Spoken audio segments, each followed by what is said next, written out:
మాట్లాడడం మాజీ ముఖ్యమంత్రి జగన్మోహన్ రెడ్డి గారు వైనాట్ 175 నుంచి 11 సీట్లు వరకు వచ్చినటువంటి వ్యక్తి 151 నుంచి 11 దిగజారి ఇవాళ ప్రతిపక్ష హోదాన్ని ఇవ్వండి స్టేజ్కి వచ్చాడంటే నేను అర్థం చేసుకోవాలి.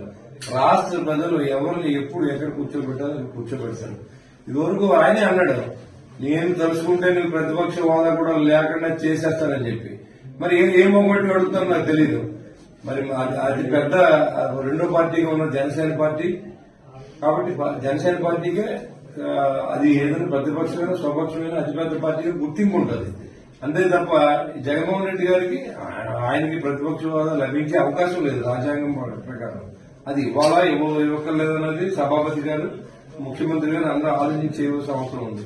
అయినా ఆయన అమాయకుల్లో మాట్లాడుతున్నాడు. రాష్ట్రాలను ఒక పక్కన దోచేసి ప్రజలకు పప్పు బెల్లాలు పంచి రాష్ట్రంలో కొండలో నదులు